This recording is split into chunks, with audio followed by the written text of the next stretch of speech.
জি হযরত, কোথেকে আসছেন? আমরা আসছি হলো ফরিদপুর থেকে, মধুখালী ফরিদপুর উপজেলা। থেকে, মধুখালী থেকে না?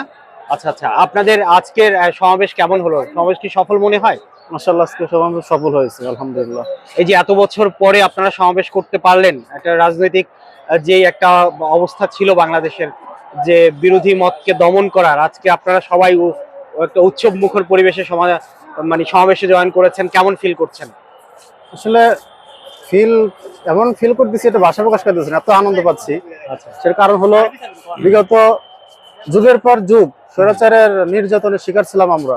জি, হক কথাগুলো আমরা বলতে পারি নাই, আমরা ন্যায় ইনসাফ এগুলো আমরা সমাজে আমরা প্রতিষ্ঠা করতে পারি নাই। এখন ফ্যাসিস্ট সরকারের চলে যাওয়ার পরে, দেশ থেকে সে বিতাড়িত হওয়ার পরে, এখন এই মুহূর্তটা আসলেই শুধু আমাদের জন্য না, আপামর সকল বাঙালি এবং ধর্মপ্রাণ সকলের জন্যই এটা এখন ভালো একটা মৌসুম আর কি।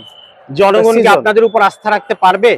আশা করি জনগণ আস্থা রাখতে পারবে, কারণ সকলের মুখে একই বল, সবাইকে দেখছি, যুগের পর যুগ সকলের ক্ষমতায় দেখছি, সকলের শাসন দেখছি, সব থেকে অভিজ্ঞতা আমাদের হয়েছে।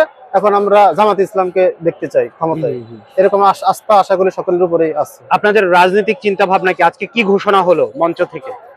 আমিরে জামাত কি বললেন?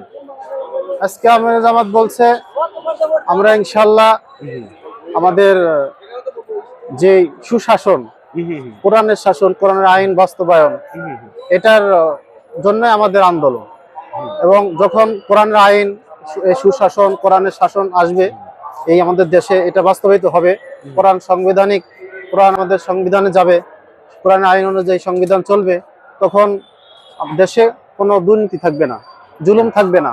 প্রত্যেকে তার নিজস্ব যেই হক আছে, নিজস্ব যে অধিকার আছে, প্রত্যেকে যার যার অধিকার। তো জামাত ক্ষমতায় আসে নাই, বিএনপি ক্ষমতায় আসে নাই, কিন্তু বিএনপির সিংহভাগ এবং জামাতের অনেকের কাছেই অনেকের ব্যাপারেই এই ধরনের কমপ্লেইন এসেছে, চাঁদাবাজির ব্যাপারটা, এটা আপনি কিভাবে দেখছেন?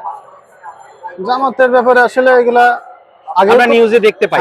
হ্যাঁ, এদের ব্যাপারে আপনাদের সিদ্ধান্ত কি? ব্যাপারে এগুলো বিষয়গুলো নতুন না, এই বিষয়গুলা তখনও দেখাইছে, সব নাটক। আল্লামা সাঈদী সাহেবকেই তো যুগের পর যুগ কারাগারে রাখছে, অনেক মিথ্যা মামলা।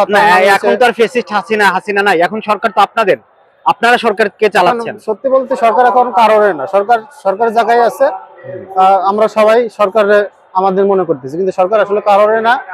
এখন বিষয়টা হচ্ছে এই যে আমরা আসলে কখনোই আমরা এই সকল চাঁদাবাজি, কারোর অন্যায় ভাবে জুলুম করে কারোর না, বিভিন্ন জায়গায় তো রিপোর্ট গুলো হচ্ছে যে চাঁদাবাজি এবং মোবাইলের ইয়েগুলো ভাইরাল হচ্ছে, এই ব্যাপারে আপনাদের মন্তব্যটা? এই ব্যাপারে মন্তব্য, অডিও ভাইরাল হচ্ছে তা এবং দল থেকে বহিষ্কার করা হচ্ছে, এই বিষয়ে আপনার মন্তব্যটা কি? আপনি একজন জামাতের কর্মী, দলের ভিতরে আসলে কর্মী সহ, সদস্য সহ, ভোটার সহ লাখ লাখ জনতা থাকে, তার ভিতরে দু একজন উল্টাপাল্টা থাকতেই পারে, সব দলে আছে।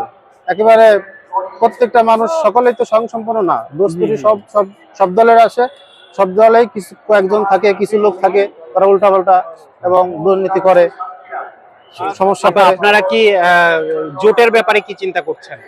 কারোর সঙ্গে জোট হবেন না, আপনারা একাই নির্বাচন করবেন? তাই না? ওনারা ওই স্টেজে যে বক্তব্য, ওই বক্তব্য সব আমার।